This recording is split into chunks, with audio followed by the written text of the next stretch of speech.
we've got, where's the music, Ray? We've got breaking. Wow. What the heck was that? It started off good. We've got breaking news. I guess that's appropriate, though, like a breaking bulletin combined with a want. Yeah, That feels about right actually, for this news. That's true, because this news has a little bit of a want said on the end of it. All right, guys, this is just breaking now. It's coming out in the major trades. You guys will remember that back during that big, incredible Disney Investor Day call that was like better than any Comic-Con, I think, ever, was that Investor Day call was just completely the balls.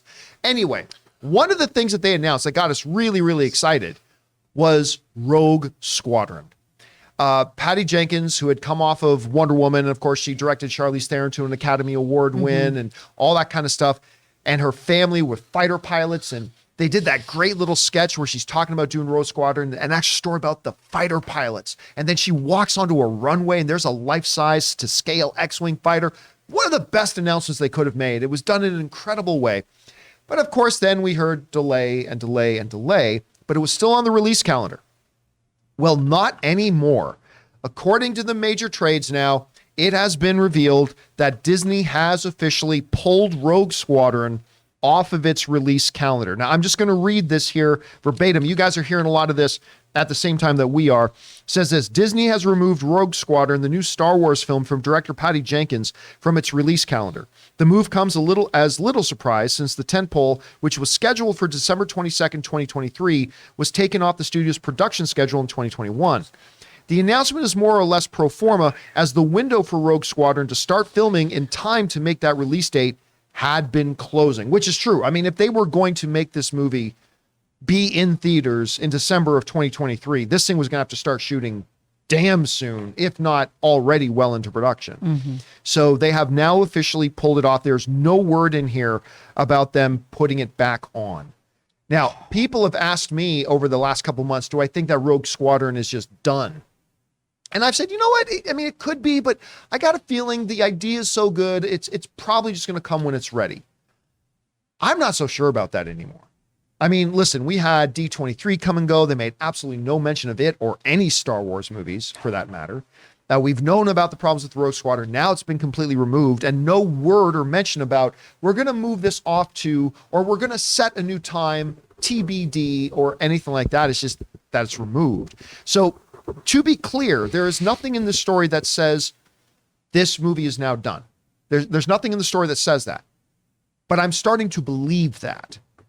Maybe it does come. I hope it does. But it's starting to look to me like this is one that's been thrown out on the trash pile. Unfortunately, and it's unfortunate, Rob, because this is one I had been looking forward to. I thought this one could have been pretty good, but maybe it just hadn't come together. Rob, you're now hearing that Rogue One has officially been pulled from the release calendar with no other dates.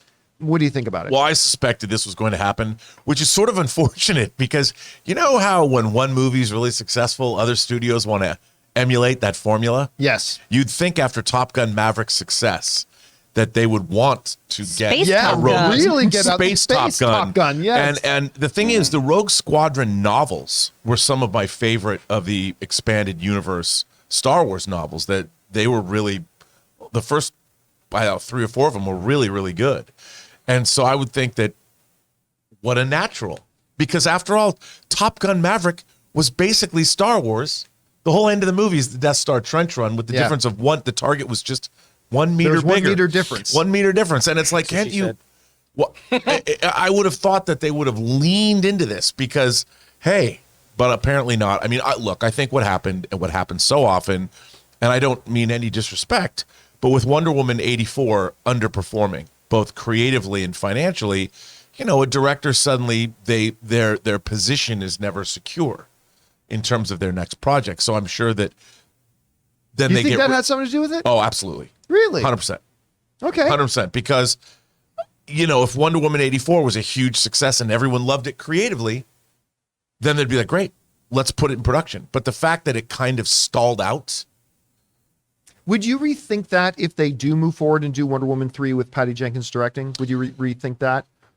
No, because they I think they could retool and all that, and it was the pandemic and all that, so Patty Jenkins did make the first Wonder Woman, but Patty Jenkins also didn't develop the first Wonder Woman. She replaced the director, so the major creative for Wonder Woman 1 was already done. Not to say that she didn't do a great job directing Gal Gadot in that role. She did. But she was very creatively involved in the development of Wonder Woman 84. And I don't know if she's necessarily the right director. I mean, Joseph Kosinski, who directed Tron Legacy, has now done Oblivion and Top Gun Maverick. Who would you rather have directing a Rogue Squadron if you had to pick between the two of them? I would rather have Patty Jenkins. Really? Yeah, I don't think he did a very good job with Tron Legacy. Well, he didn't. But what about with Oblivion, and what about Oblivion? I'm on record. I didn't think Oblivion was very good. And while I loved Top Gun, you take out the aerial stuff, I don't know that you're left with a very strong movie. That's true. Even though I'm on right. Everybody knows I had a really great time watching that movie, but it was 90% because of the aerials. And I just think when you go back to Monster and you look at the first Wonder Woman, sure, I would still personally trust Patty Jenkins with this more personally. But I mean, that could have something to do with it. And by the way, I'm not saying Joseph Kosinski was going to direct Rogue Squadron. No. I was just using that, comparing and contrasting the guy who directed Top Gun Maverick. But yeah, I do Wonder think Woman 84 was bad. It was like, bad. There's no getting around that. Everything about it was bad. It was technically very proficient, well made. Gal Gadot was great as Wonder Woman, but the story, and they destroyed the character of Maxwell Lord, as far as I'm concerned. Anyway, Amy, you hear this. What do you think about? Do you think we're ever going to see Rogue Squadron back on the plate again? I feel like it's going to be tough to come back from this. I do agree, because Wonder Woman 84 was the first thought in my head, too. So I would agree that I think that probably had something to do with it. Just her feeling a little on shaky ground after that. And then, I feel like Disney's really just trying to gear up to knock it out of the park with these TV releases right now. So if they get, if they continue with their momentum with Mandalorian and then Andor knocks it out of the park, maybe we get this back on the docket at some point, but I would be surprised. Right? This movie has to be made eventually. I'm getting tired of Tatooine being in the sand. I think Star Wars needs to be somewhere closer to the stars. I mean, I've been wanting this. This is the movie that I would have gotten excited for. I wait for Star Wars stuff to come out. Like you guys, I don't get as excited. But this one, if you remember the N64, there's a Rogue Squadron game.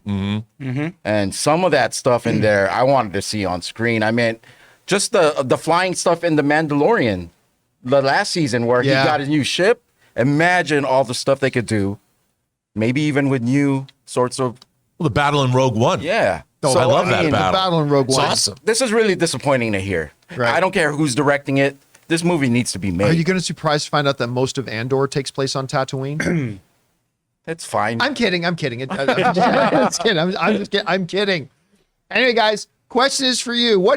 Not a tremendous surprise, but we've now heard it's official. Rogue Squadron has been pulled from its release window, and no other release information has been given, just that it's gone. Do you think it's ever going to see a big screen? Maybe yes, maybe no. Maybe with Patty Jenkins directing, maybe it comes to life without her and another director. I don't know. Whatever you guys think, jump down to the comment section below and let us know your thoughts. Hey guys, we want to thank one of the sponsors of today's video, HelloFresh. With HelloFresh, you get farm-fresh, pre-portioned ingredients and seasonal recipes delivered right to your doorstep and completely ready to prepare. Skip trips to the grocery store and count on HelloFresh to make home cooking easy, fun, and affordable. And that's why it's America's #1 meal kit. And guys, I know we are always looking for ways to save some money. In fact, HelloFresh is 25% less expensive than takeout, and it's even more cheaper than going to the grocery store too. And HelloFresh isn't just for dinners. Shop HelloFresh Market for quick breakfasts, wholesome snacks, and even desserts. You'll find everything you need to satisfy your cravings without stepping a foot in the grocery store or mini mart. Listen, I've told you guys before, Ann and I are both working professionals, so finding time to eat healthy and eat together is often challenging. But I'm telling you, these HelloFresh meal kits